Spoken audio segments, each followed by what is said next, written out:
Hello, everyone, and welcome to the very first episode of Open Minds on Air, the official podcast of the Open Minds Foundation.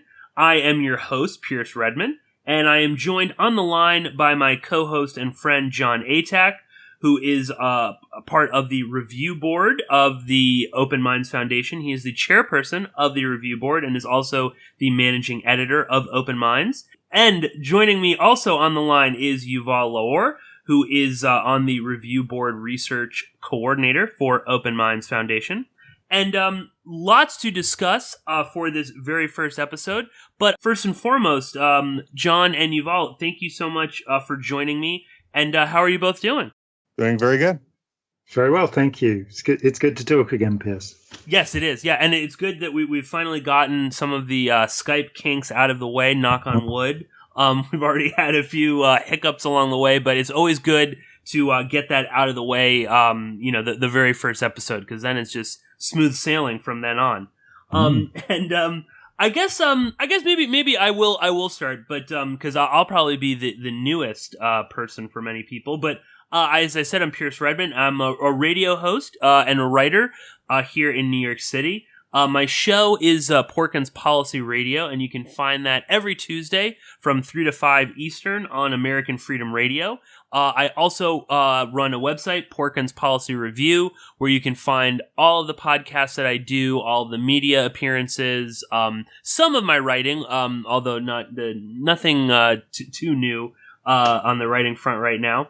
And I also host several other podcasts. My main show, though, deals with a lot of the stuff that we will be talking about later in this particular episode and in future episodes. But my show covers all sorts of things, including cults, geopolitics, terrorism, true crime. So if you're at all interested in any of that, also a lot about media criticism. And I also run another podcast called The CIA in Hollywood with my very good friend Tom Secker, which deals with the CIA's influence in Hollywood and popular culture. Certainly some undue influence going on in Hollywood on behalf of groups like that, and of course the Pentagon as well.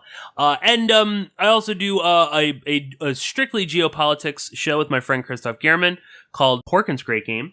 But enough about me. Let's get to the main attraction. Why don't we start with you, Yuval? Who is Yuval Laor? Okay, well, so first of all, I'm talking to you from Boulder, Colorado.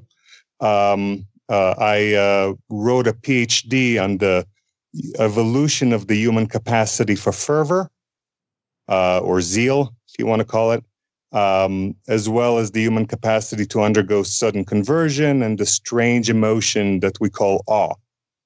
And when I was researching for my PhD, I relied a lot on on the literature regarding cults, because that is an extreme example of fervor. So even though it is not very common, because I was looking at things from an evolutionary perspective, I was looking at extreme examples. And so that got me to know Jon Atack through his writings. And so I was a big fan of his long before we met.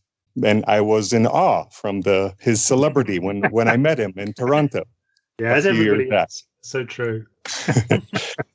Now, I've never been in a cult myself, even though I was sort of a nationalist Jewish supremacist growing up in Israel, but that went away. Now I'm a very, pro-Palestinian draft dodger. But today I'm writing a book that's going to turn my PhD into a more readable format, and also, it will be written the way it should be written, not influenced by the order that I research things as much. And Jon has been helping me with the book a little bit. I mean, there's still a lot to be written, but that's coming along. And hopefully it will be a good book. The working title right now is The Spiritual Primate, but we'll see. That might change. Excellent. And I guess we should also ask you, Jon, who is Jon Atack? And I will just sort of echo what Yuval was saying there, and I was in awe of your celebrity as well. The very first time that we recorded something, and there, Jon and I have done several episodes on my show. So if you ever wanna hear Jon and I droning on for many hours, you can always go there. But who is Jon Atack? Because you are certainly a bit of a celebrity, I guess, in your own right. Although that's a terrible word, and I would never really use that to describe you. Right. Well, thank you for that. I'm glad you'll never use the word celebrity to describe me. I didn't realise that the word celebrity is actually quite modern. Apparently, it's a 20th century word, meaning somebody who's famous for no reason whatsoever. Yeah, right. Exactly. I don't know. I'm an artist, writer, drummer. I've done lots of things. I've written, published novels. I've published a translation of the Chinese classic Tao Te Ching, which I spent decades working on. It was great fun. All sorts of things. But in the middle of that, as a 19-year-old, I became involved with Scientology. They didn't recruit me. I walked in. I'm not saying it was my own fault, because then I was lied to, and that wasn't my fault. But I spent 9 years. I had a fine time in Scientology. I was not abused or humiliated. I never lived in the group. So I wasn't traumatized or abused. And I came away from the experience because I was absolutely disgusted to find that this organization, right from the very top, had been infiltrating government agencies, stealing material, which of itself didn't bother me necessarily, because, if they were stealing something that we ought to know, then that would be fine. So that, in fact, Scientology was involved in exposing the MK Ultra materials in the 1970s, which they'd stolen. And I don't think it ever really came out that this benefit had come.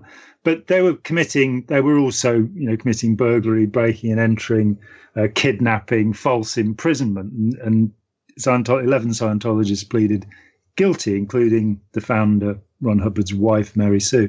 They pled guilty to these charges and went to prison. When I found that out, my world was shaken, because I really believed in this thing. I really thought it was the salvation of humanity, to clear the planet and make us all so we could float about outside of our bodies, performing wonderful supernatural feats.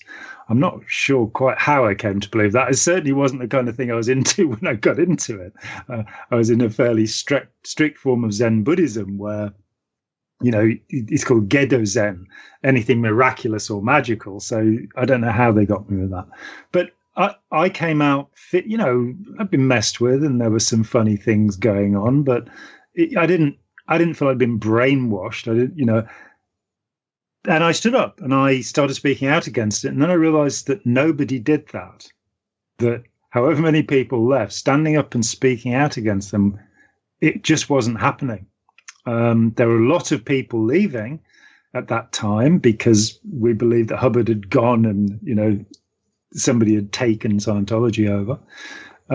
So I found myself in the middle of that group of people, and my initial celebrity was because I was pretty much at the center of the UK independent Scientology scene. It's sort of in 1983. And about 3 months after leaving, it just dissolved in front of my eyes. It's just going, what is this nonsense that I've been believing in? How on earth did I come to believe? This guy starts the book by saying, this is a cold-blooded and factual account of your last 60 trillion years. You go, how did I swallow this hogwash? How could you write a history of 60 trillion years in 85 pages? It's just, that's. But so I had 12 years of helping people who felt that they'd been badly influenced in some way, helping people to get back to life, and sometimes that was incredible. I had a letter from a woman, and she said, I met you 15 years ago and you won't remember me. I spent one afternoon with you. And she was right. That was so embarrassing. I had no idea who this lovely woman is. And she said, I spent an afternoon with you, and everything in my life was, a mess and a chaos up until that point. And after that, everything was resolved. And I want to tell you, I'm happily married now. I have children. I have a career, and I credit it. And to have been the lever at that point to move somebody off in their own direction so that they are headed in their own direction is a wonderful thing. So I did quite a lot of that for a dozen years, consulted to a couple of hundred media pieces. My favorite would be The Secret Life of L. Ron Hubbard, which I was a consultant to, which is a TV documentary piece made by 3BM, where many people who knew Ron Hubbard are interviewed. I'm not among them because I had the good fortune never to meet him. And I helped, a couple of hundred people get money back. And I worked on the famous cases of the 80s where, Lawrence Wollersheim was actually, after 20-something years, he managed to get $9.2 million in payment from Scientology, having trounced them thoroughly in the courts. But I did a bit of work with Lawrence. I helped to set up FactNet. I didn't do any of the computer stuff, which was Bob Penny. That's the Fight Against Coercive Tactics Network, which was the first database on coercive psychology back in '93. But I came away from that world, and having published the first history of post-war cult, I think it's still, or post-war new religious movement, if you want to call it that. Sociologists do, bless them. Which is called "Let's Sell These People a Piece of Blue Sky," and is a romp. I think I think this is why so many people are interested in Scientology. It's because it's such a great story. This pulp fiction writer who, fails completely in the Navy, takes a huge amount of barbiturates, amphetamines, drinks himself silly on a daily basis, and works out, as he put it in 1949, a technique whereby he can rape women without them knowing about it, which was the first written description we have of what would become Dianetics. This is the claim he makes for it. Not, it will save humanity. But I realized as I worked more deeply, I did some exit counseling on very committed members where I would, I had to sit in a room for a day with somebody with the door open and just have conversation to guide us through the day and get them to reconsider their involvement with Scientology. I was successful at that. Everybody I talked to who was willing to talk to me, because you're not allowed to talk to people who criticize Scientology if you're involved. Anybody who was willing to talk to me, and most of them did, actually left Scientology. And I started to see that the way that I found of doing that, because Scientologists are held to be, in the counter-cult world, they're held to be about the most difficult people in terms of mindset you can deal with. We're not talking about making zombies, we're not talking about that, but the amount of influence that Scientology can have on somebody's mindset, where transcendental meditation has 2 techniques that will sell you, Scientology has 2,000.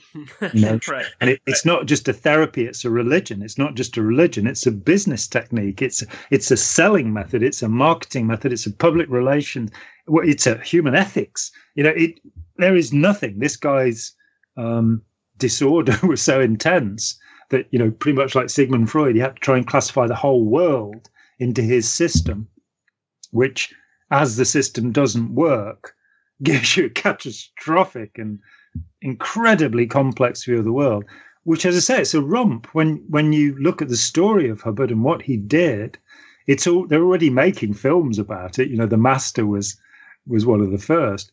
It's going to be a genre. It's going to be like Western or sci-fi was. There's just going to be Scientology as a subject, because it's got so much mad and ridiculous and awful as well, dreadful. It from the sublime to the ridiculous and down into the demonic. The deaths involved, the high suicide rate, the 90-hour weeks, the enforced abortions, hundreds and hundreds of enforced abortions. There are some nasty things going on in there. But I came away from it saying, well, look, if I can sit somebody who's fanatical down and find a way to talk to them so that they feel comfortable and it's all right to talk about it, surely this would apply to terrorism. Surely So in the late 1990s, before 9/11, I went around trying to find out if anybody was interested in, what de-radicalizing, long before anybody was using that word. And nobody was interested, basically. And governments have never been interested whenever they've been approached by people from my field. I don't think any of us have been listened to, and which is terrible because we have the hand-to-hand combat skills. We've been in situations where not only do you only have your wits, you've got no force, you've got no hypnosis, no suggestion of control in the conversation. You have to give control to the other person. And it's a strange art, let's say, and quite tiring to do. But I'd hoped to be able to give that over. And I, through the 90s, worked more and more reading up on terrorism, on gangs, and looking at the dynamics, where human relationships go wrong. And that led to a book called Opening Minds, which we've talked about before, and the Open Minds Foundation, the idea of bringing together experts from all the different fields and of varying opinions, but people who see that there is a problem, which I fear many sociologists do not. They've given us the expression new religious movement, for example, which includes therapy and business groups. They're now new religions according to the classification, which I find a little bit curious. Through to the other end, which is the kind of shrill idea that society is going to collapse in the next 10 minutes because of the evil influence of some narcissistic despot.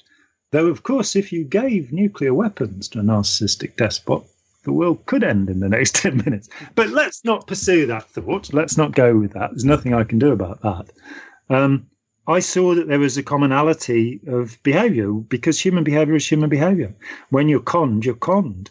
When one hand is waving while the other is picking your pocket and you're looking at the waving hand, hey, if you know about how pickpockets work, and how cut purses they're once called, work, then you're much less likely to have your pocket picked.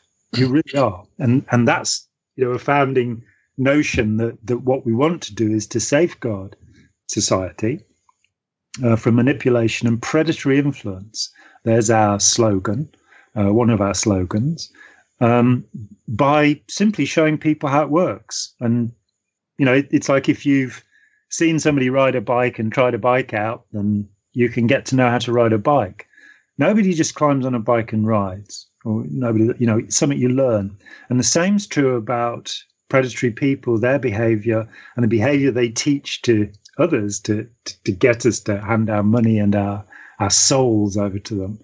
That those are things that can be learned about. And if you found out about them as a child, they wouldn't work on you as an adult. So when some, tin pot, crackpot comes along wanting to persuade you of something, then the natural social compliance, you'll know about it. You'll know that, you feel these feelings, but you need to be a little bit cautious about what you're feeling and take your time to think it through and, think it over and talk with people about it and do certain basic things. So, I want to spend the last couple of years of my working life. I hope to retire at the age of 66, but I want to spend the next few years, as I have the last 3 years, focusing on this project of making a website available where, in as many languages as possible, where anybody can go free of charge and find out all of the basic information they need to know about the techniques of manipulation and predatory influence. Well, excellent. There's a lot I wanted to sort of unpack there with the both of you. It's funny, Jon, you were talking about Scientology has almost become like its own genre, and it certainly has. Now it's like, there used to only be a few people out there that were really sort of writing and talking about it. Now suddenly there are just a plethora of books written about Scientology by... Yeah, let me interject that from 1990, when the first edition of Let's Sell These People a Piece of Blue Sky was published, to 2011, there wasn't another book published by a publishing house in the English language anywhere in the world. For 21 years, Scientology silenced criticism. And then Rolling Stone picked up an article, placed an article from Janet Reitman. Yep. And she went on to write a book which became a bestseller. And suddenly the subject was alive again. There was money to be made, and Scientology wasn't fighting back anymore. Because although it's a tiny group, it was said that something like $20 million was spent in the legal case against Time magazine alone. And, and Scientology can afford that. It's a multi-billion dollar project. And they've kind of, I hope they're listening and will take my advice and pay me for it, that they should just really sue the hell out of everybody again. Because if you do that for 10 years or so, although you're very unpopular and nobody will join your organization, and there are only about 25,000 fully paid members left in Scientology, which claims to be the fastest growing religion in the world. It's the fastest shrinking religion in the world, I think. You can't recruit anymore if you are seen to be a great big bully, which is what Scientology was for so many years. They stopped being a great big bully, and the media floodgates have burst with some really fine books. I mean, Tony Ortega's book, or Steve Kinnane's book, Fair Game. It's a great book. The ex-member accounts that have poured out. I like Mark Headley's book particularly because it's extraordinarily funny. And he's got such a good way of telling the story. But, he met Tom Cruise and he worked around the leader, Miscavige. So that's in there. It's called Blown for Good, Mark Headley.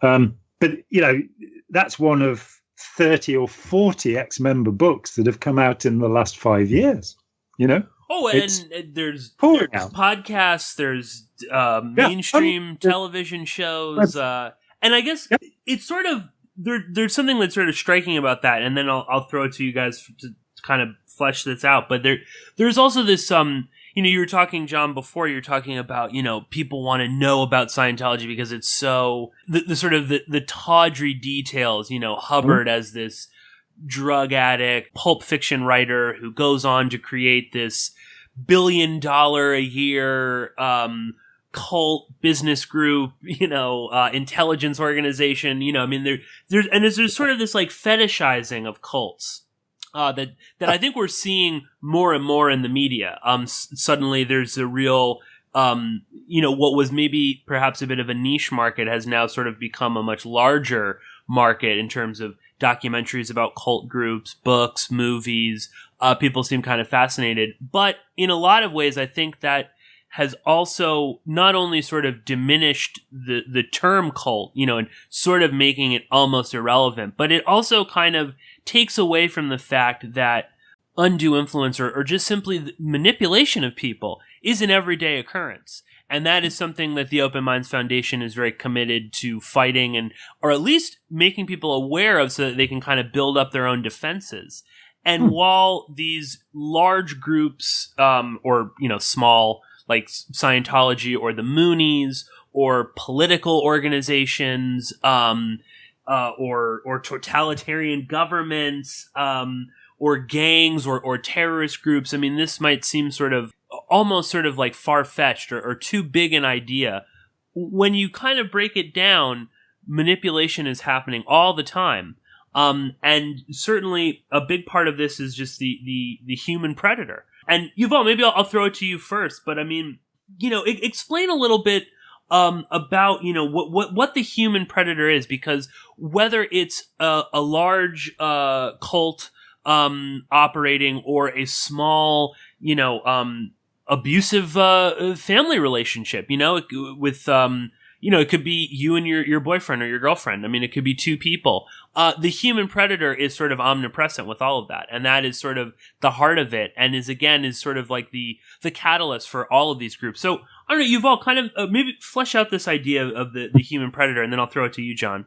Okay, well, the human predator is sort of the person or the brain behind the manipulation, but and many times that is an individual that suffers from a antisocial personality disorder, or what used to be called psychopaths or sociopaths, and all sorts of narcissists. But I think that if we that we should expand the human predator and not just focus on the person, but because sometimes the predator works by proxy. So other people, he manipulates other people to manipulate further people, or sometimes it's a dead predator. So, for example, L. Ron Hubbard, the founder of Scientology, is a human predator. But today, Scientology, the ideology and the organization that he created to be predatory, still manipulates people.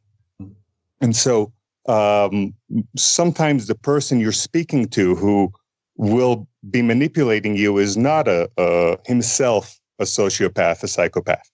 But the manipulation is done using a number of techniques. There's all sorts of different kinds of manipulation and techniques. We can maybe go into them further later. Recognizing and knowing how these techniques work. And they're not just, there's a lot of people who think that they know how those manipulations work. There's a lot of people who tell you, well, you just need to be a critical thinker or something vague like that. And I think that we need a lot more nuanced understanding, especially the role that emotional manipulation and the way emotions are, certain emotions, particularly awe and sometimes love, can be used to make people feel that they see that which is really real. That people now understand that they saw. There's, I think Clifford Geertz would tell you that the religious is that which is really real. It's whatever that is. But there's a certain feeling of knowing that can be created, and sometimes it's not for bad purposes. Sometimes it's for good purposes. You know, you can say that the French Resistance in World War II had some cultic characteristics to it, or that that there's the suffragettes, the women fighting for early feminists might have had some cultic aspects to them, but those were sort of positive. They created the manipulated people. Well, I guess manipulation by definition is negative, but they use those techniques on people to create a fervor and a true belief, but for good reasons. But most of the times when those techniques are used, they're not for positive reasons. And I think that if people understood how those manipulations work, and maybe later we'll talk about one or two of those techniques, then even though they might get the emotional experience, they will not come to the conclusions that they would that the manipulator wants them to get to. It sort of turns a charlatan into a magician, if you understand. That, okay, I saw something that I cannot explain, but I know that he's a magician. There's must be some explanation, rather than someone who's, thinks they see something they can't explain, then comes to conclusions. He's just sawn that woman in half. So the manipulation, I think that we need to look at it both on the side of the manipulator and the side of the manipulated. And the psychology of the manipulator, but the sociology and also the manipulative traditions that feed the manipulation and the manipulator, that make them so good at what they're doing. Yeah, I mean, it's an integration that there are predatory humans, and things will, bad things will tend to trace back towards them. There are then, but they make up a tiny percentage, 1%, maybe 2% of the population, and varying in tremendous degree as to how harmful they are. This isn't a matter of you've got this thing here is big and this thing here is small, and you've not got opposing. You've not got a perfect balance of parts that all psychopaths, all predators are like this. This is, how they're stamped out of the factory. There's tremendous variation. even to the point of the so-called pro-social sociopath, which is a fascinating topic which we must take up at some point. But there are predatory people, and there are degrees of being predatory, and then there's the kind of inheritance of predation. Said before that, as with Shakespeare, some are born predatory, some achieve predatoriness, and some have it thrust upon them. And with cult recruiters, in Scientology, you couldn't want to meet people who are more helpful and friendly for the most part. They really want to do you good. And that's the confusing part. And they really aren't zombies or rondroids, as they're sometimes called.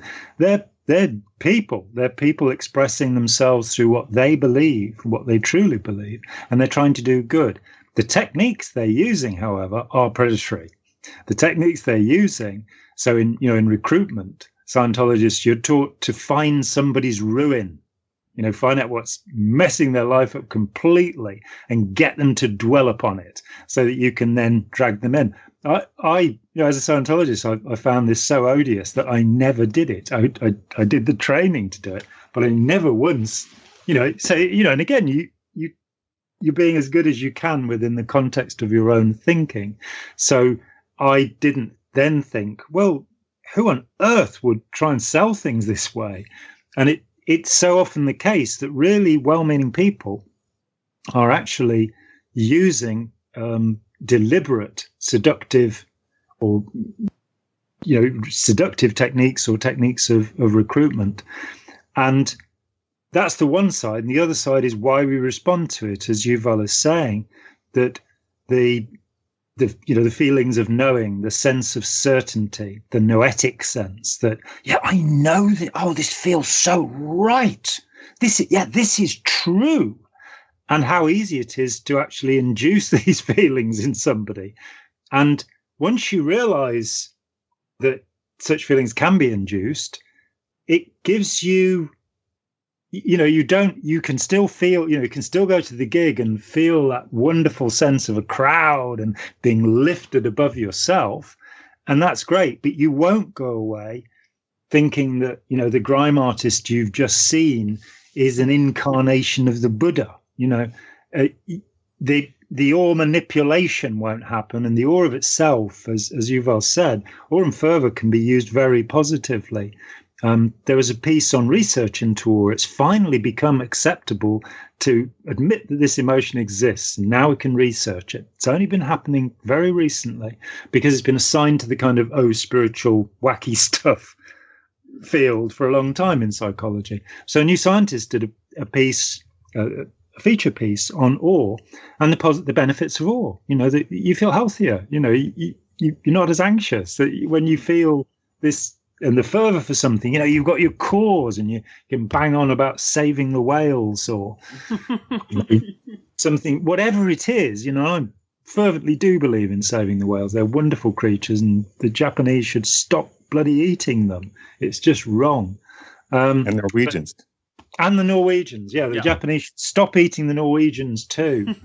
But I was just gonna to have the fervor there. I'll just be a moment. To have the fervor there to push a cause it's a really positive thing. These are good feelings. They're bad feelings if somebody else controls them in you. It's learning to have control of even your own, what people would call hypnotic states, to be in control of your own mind, the autonomy of the self, which is where we're aiming. Over to you, Yuval. Yeah, I was just going to mention that awe is making a comeback. It's not that, Edmund Burke is sort of wrote a book on the sublime, right? And this emotion of the sublime. So there used to be literature up until the maybe very early 20th century. But then it sort of became an illegitimate piece of human psychology to study. Yeah, and behaviorism certainly didn't help. All fascinating stuff there, and a whole bunch of things sort of popping into my head while both of you were speaking there again about the sort of recruitment, seduction, and the process through which this can happen. And again, too, that it's not it doesn't, it doesn't have to be something negative initially. You know, again, I mean that's how a group gets you. And you know, I've never been in a cult, but I did spend many years in AA, and certainly it is a positive group in a sense. I mean, I would never advise someone to leave it or not try it if that's what's going to help you. But certainly there are these moments of, you know, love bombing and this sort of sense of one with everyone. You can get that certainly, and that's a ostensibly a positive group. But all of those things are sort of there. And again, you can see how even in a positive group like that, I knew people that were in the program that were certainly maybe not so positive, and some of their reasons for being involved in it were not out of some sort of higher power or an altruistic nature. And certainly, you know, there are people that can be kind of picked apart in that. So again, I think I bring that up in only in the sense that you can still enter into a group like that, and there are lots of, you know, we were talking earlier about, you know, is the cult bad? Is it good? You know, I mean, it doesn't really matter.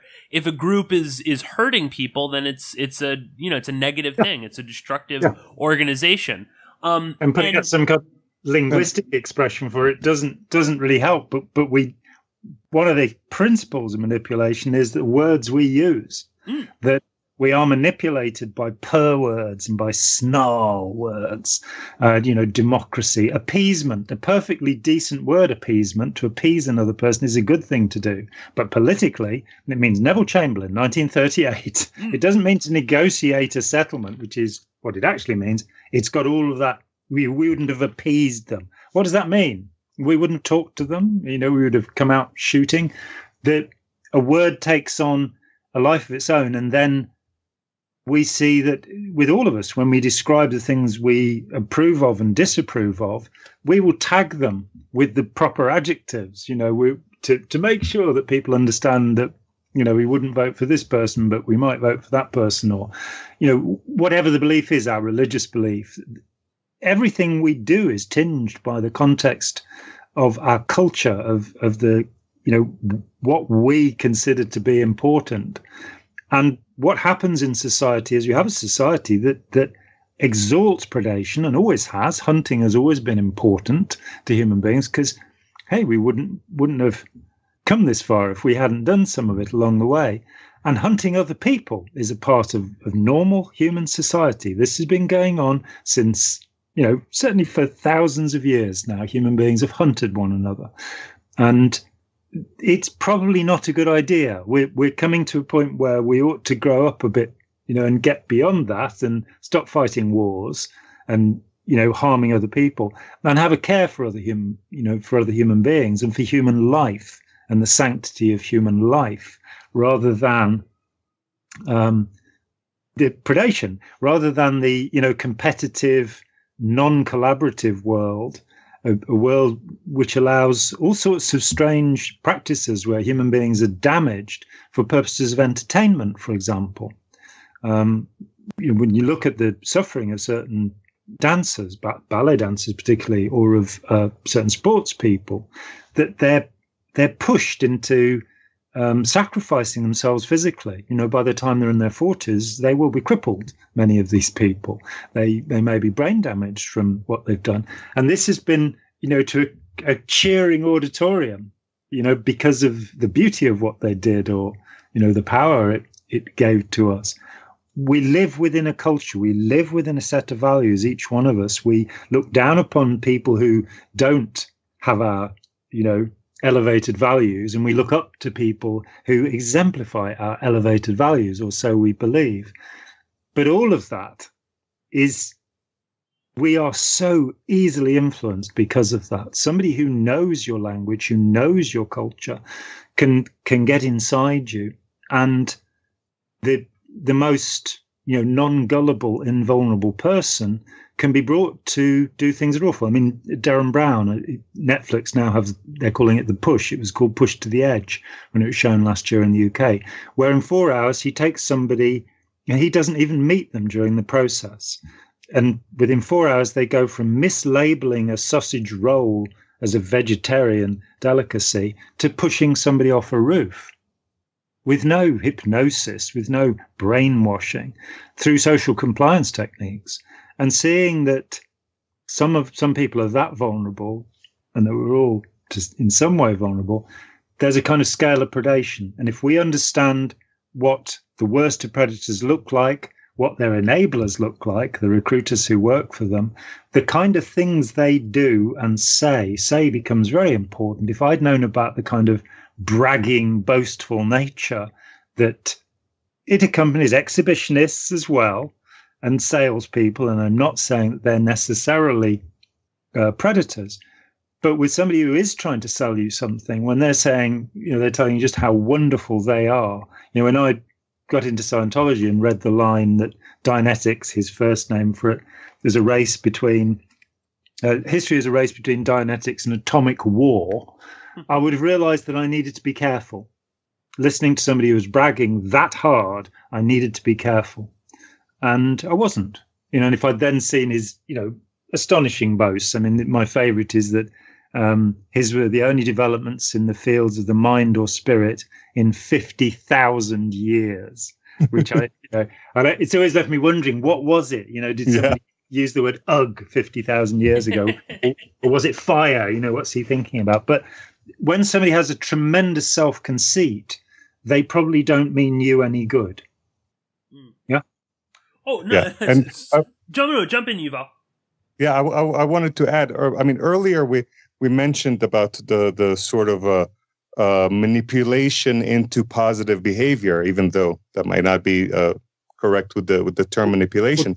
But transformation or influence towards. Yeah, the influence. But education. Many times a group can start out as being a benign group, a group or one which is even beneficial, but depends entirely on a single leader, and then that leader can Jim Jones, Jim Jones. You could say that early on, at the very early years, you would look at it and say, it's a cult, but it's not a bad one. It's and he won anti-racist, all sorts of awards, community awards for the work that he did for years. So even though a cult might be a positive now, it might turn sinister later on. So even if they're good, they should be you should be careful of them.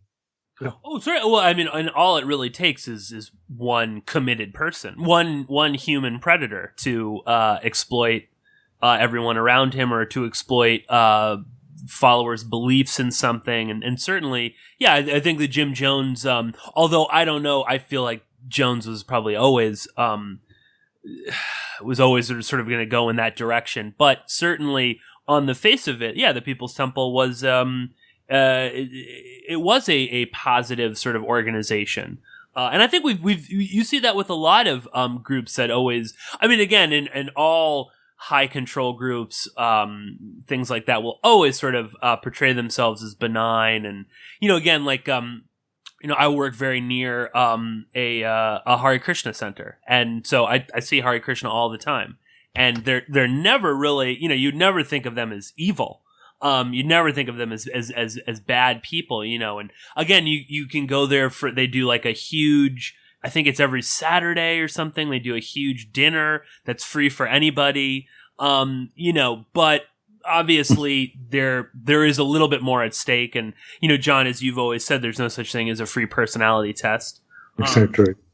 So that's always something to keep in mind. And I guess this sort of brings me to sort of the final thing I wanted to sort of touch on in this introductory episode. And we've just been talking about, these human predators and predatory behavior, how that can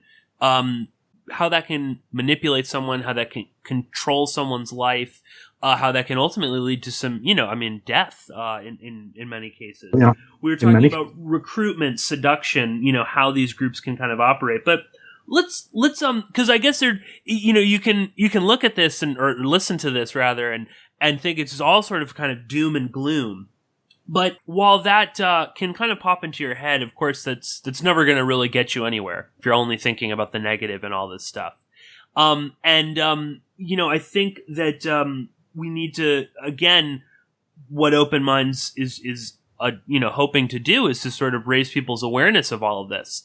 We were sort of talking about this off air, Jon, but this sort of there's all this this push lately. It's like we need a law. Some law has to come down. We need some sort of legislation. We need a petition, something like that, and that will change this. As if you could regulate things.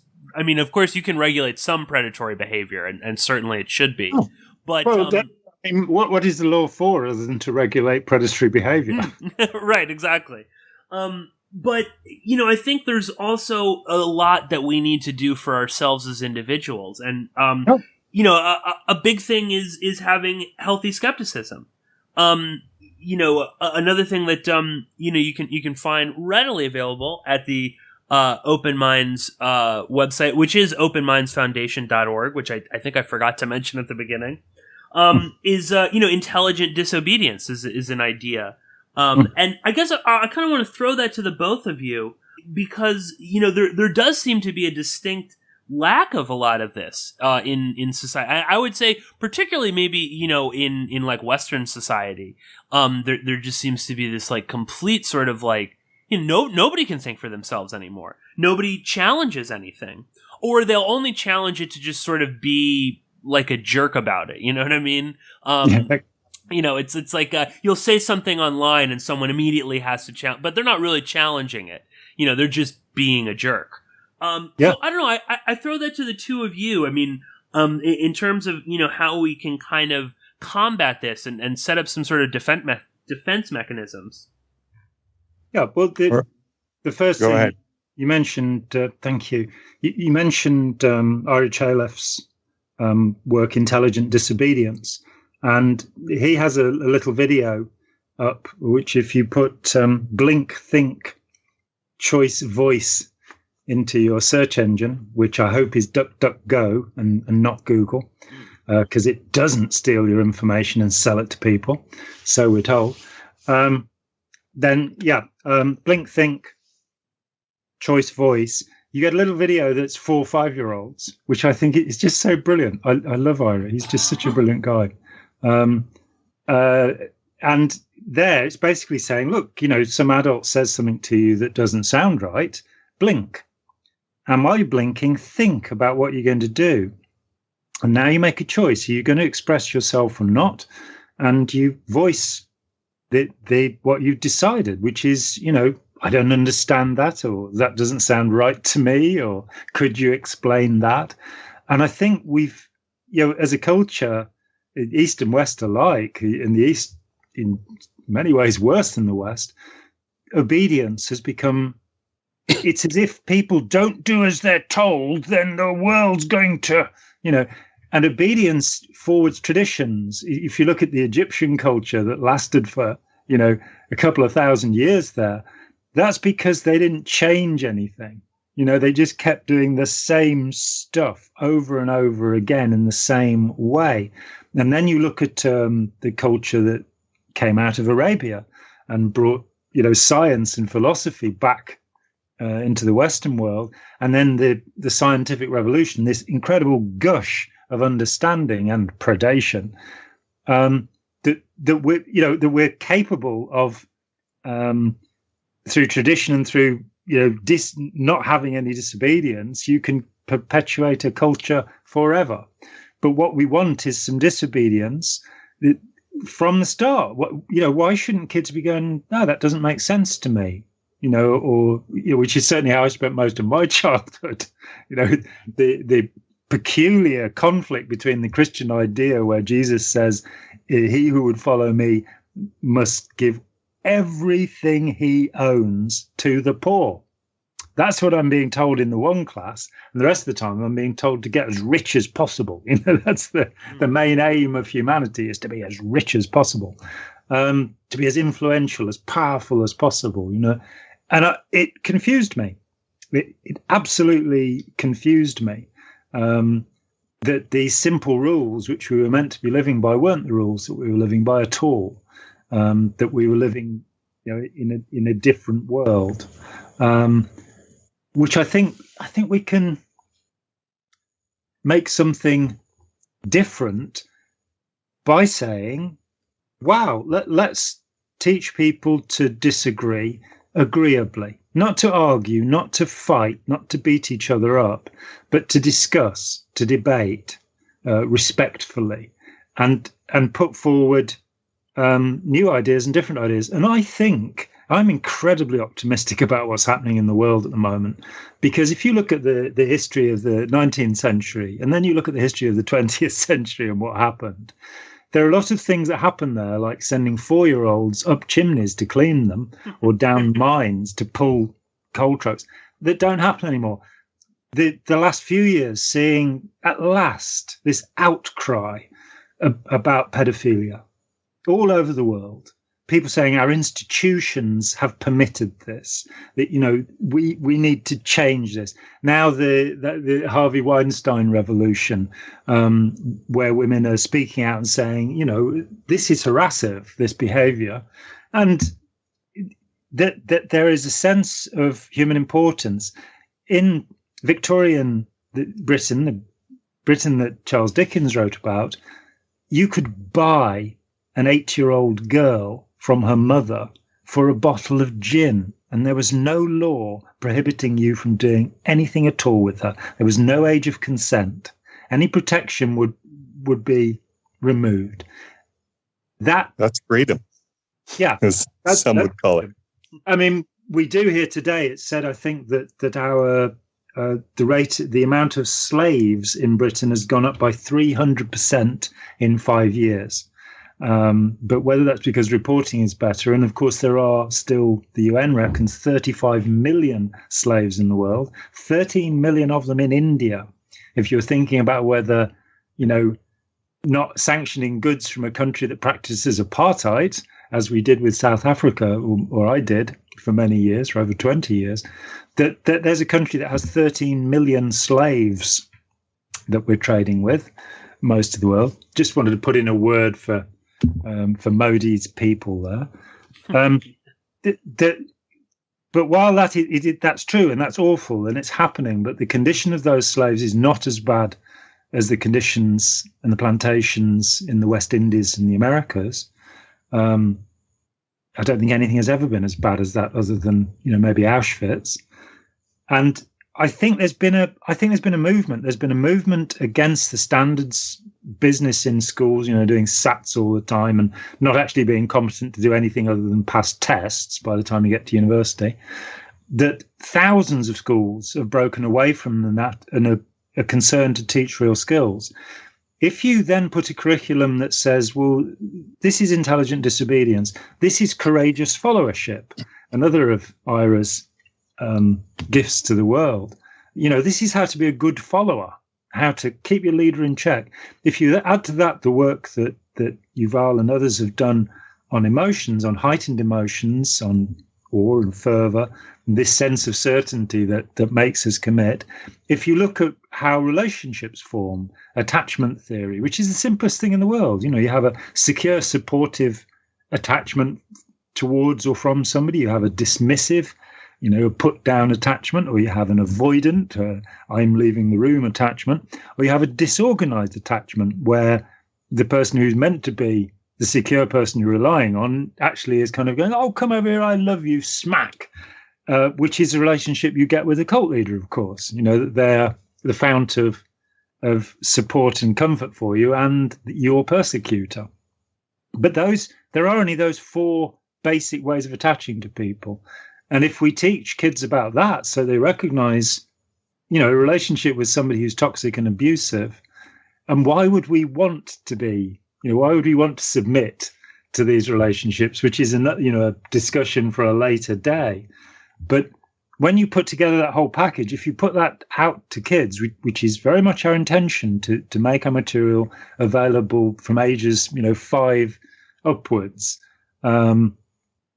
if you make that available to people, the world could change. If, you know, just 1 or 2% of those people got the idea, then there'd be less hardship in the world. I don't think, and maybe I'm wrong, but I don't think we'll ever reach a perfect human society. The word utopia does, after all, mean no such place. So, I don't think that, but I think we could have a much, much better society. And I think that we do that by understanding how attachments to others work, and by being able to step away from predatory people as they, lure us in with their tricks and traps, by seeing that they are just tricks and traps. It's a Wizard of Oz situation usually. Predators don't usually control people through actual force. In gang situations and in brutal relationships they do. But in the UK, we now in England have the Coercive Control Act, came in 2015, which accepts that in an intimate relationship, one partner may be using psychological manipulation.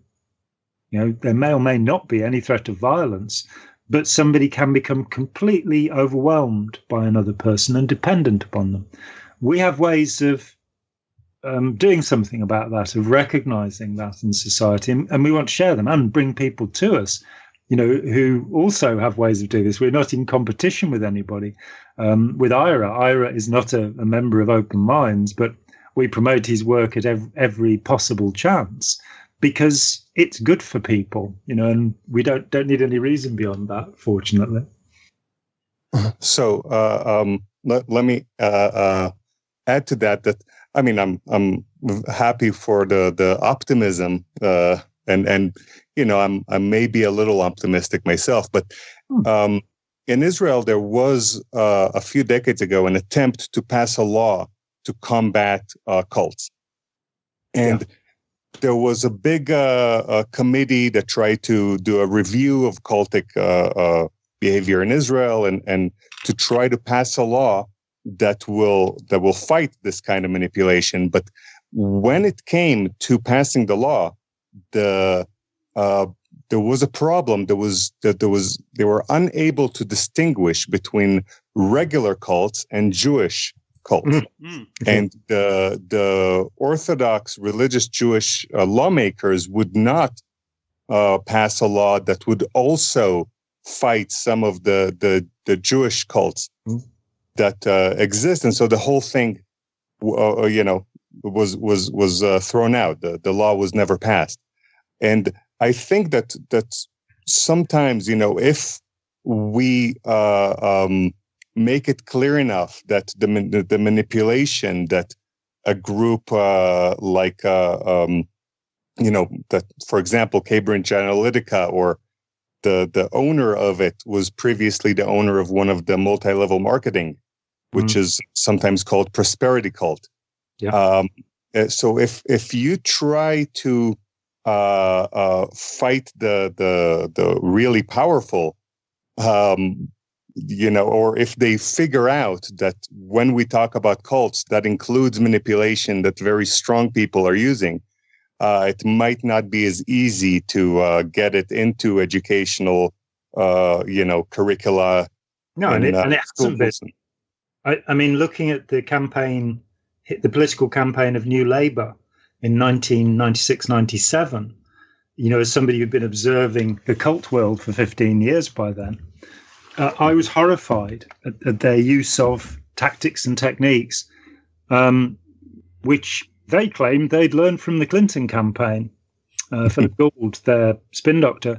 And we suddenly were in this new age of politics. I remember Jim Callaghan, when he was Prime Minister in Britain in the 70s, he's immediately before Margaret Thatcher in 79, that he said that the Labour Party would never employ a PR agency. And at the time, Margaret Thatcher got Saatchi and Saatchi, and she got Tim Bell lying. He spent most of the next 11 years lying on the floor at 10 Downing Street, where Margaret Thatcher lived, thinking up new slogans and what have you. And politics changed in that generation into a complete incestuous relationship with public relations, with spin.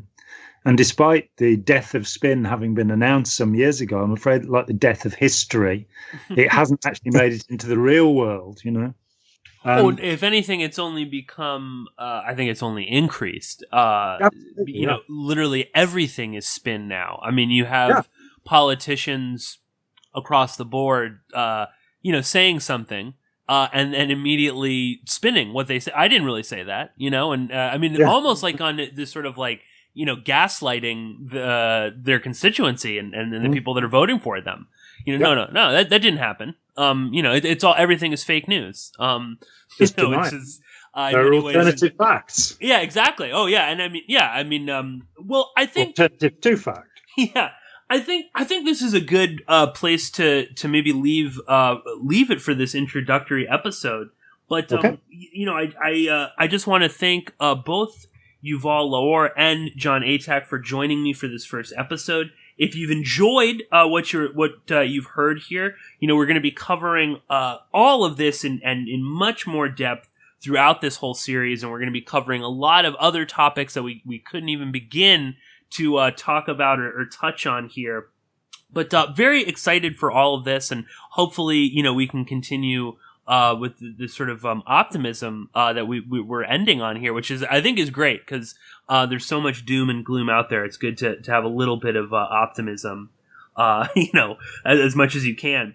But we should be releasing the show on a monthly basis, although we might have the sort of very first episode. We're counting this as the introductory one. We might have the very first episode up a little bit later this month, but plan on getting a new episode of Open Minds on air every month.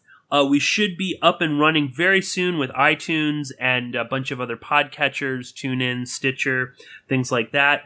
We will also be hosting all of this on YouTube. You can follow everything that we're doing here by going to openmindsfoundation.org. We're also on Twitter and Instagram and Facebook at OpenMindsF. If you want to listen to some of my own work, you can always go to my website, which is porkinspolicyreview.com. And again, if you enjoy what you are hearing here, if you got something out of this, certainly go to openmindsfoundation.org and click on the donate button. And you can, and every little bit helps. If you want to give $1,000 or you want to give $1 or for, anything in between, everything helps. Jon and Yuval, it's been so wonderful talking with you. Is there anything you want to leave the listeners with? Yeah, well, I think optimism is the thing, and it's nuanced optimism. But I think that there's been a surge of human concern. I think we live in a world where there are more people who care and are able to care because of their material needs are being satisfied. Those of us who in the first world who live above the poverty line, there is more concern, and there's more time to devote to transforming the world. And I think that transformation is happening all around. And it's not like the kind of Aquarian conspiracy of the 1980s where the fading hippies were suddenly going to bring us the age of Aquarius. There's a steep hill to climb here. But I think that there's enough concern and enough love in the human community to aim for a better world and to do something about that. So I want to. That's my note of optimism for the week. There you go. Yeah. Well, I'll add maybe my note of optimism is that the profound effect that educating people on this kind of psychology, which is you don't get any of that even when you do a degree in psychology. You don't get any religious psychology or cultic psychology or awe or fervor. Those are things that are never mentioned, and I think that understanding those things can have a really, really great effect on people. So hopefully. It makes for a much safer world if people go, oh yeah, I see what you're up to, and aren't drawn in. Yeah. Well, excellent, salient advice and sage words of wisdom here from Yuval and Jon. Thank you so much for joining us for this introductory episode. I think we'll continue this conversation a bit and sort of expand it in the next episode, and we're going to be talking a little bit more in depth about Yuval's research, talking about awe, and a bunch of other sort of topics that are only now being